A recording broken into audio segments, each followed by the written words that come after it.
ឆ្នាំមានទីលំនៅនៅក្នុងភូមិត្រពាំងថ្មឃុំផ្សាស្រុកកដៀងខេត្តពោធិ៍សាត់ត្រូវជួបជាមួយនឹងកីឡាករបង្គោលខៀវដែលមានឈ្មោះថាមុលឌីមានអាយុ18ឆ្នាំដូចគ្នាបាទមានទីលំនៅដូចគ្នាផងដែរ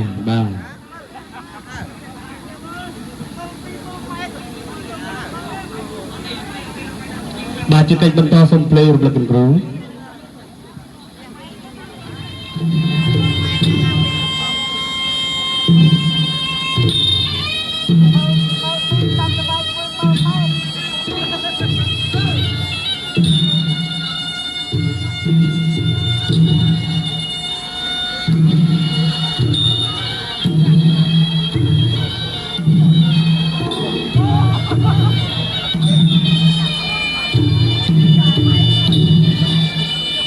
បាទពូលីប្រកួតក្នុងទម្ងន់51គីឡូក្រាម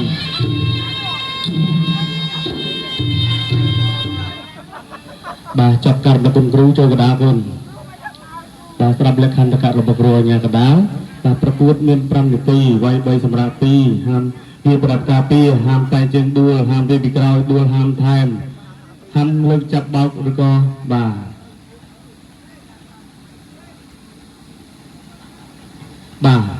ត្រង់ព្រះប្រកួតគូស្ម័គ្រចិត្តទី1ទឹកទី1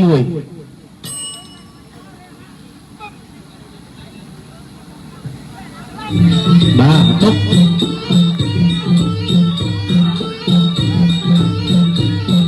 បាទរំធាគូប្រកួត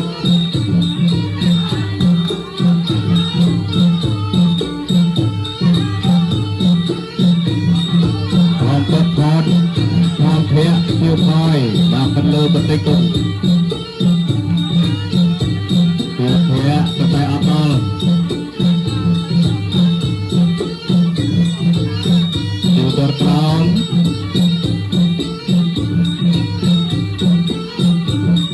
តែរឹកបកបហមមកជួយច្រើនបងទៅក្រោមគូសងវិញបាទទៅធ្វើទៅឆ្នាំទៅវាបងទុកយកបាទយកទៅលើគាត់ផងដែរចូលផងទៅក្រោម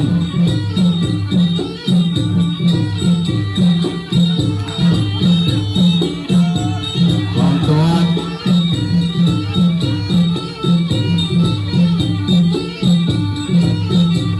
បាទដើម្បីកបលភៀវ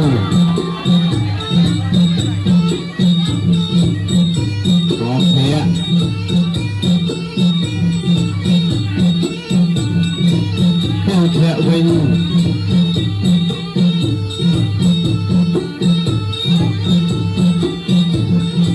ទៅទឹកក្រោមវងហមនៅកណ្ដាលចូលហមទាត់លើ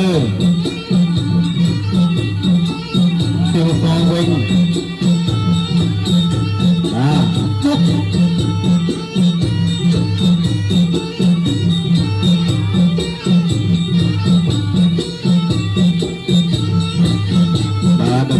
ភៀវ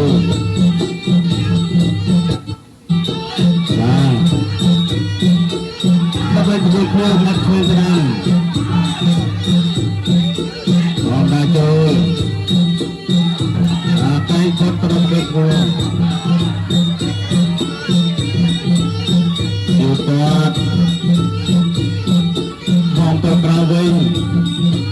បងតតគឺទៅគាត់បងដាចូលបាទ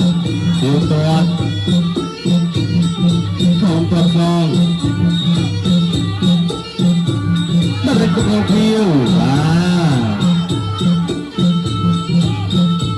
ទចូលដល់កបភៀវ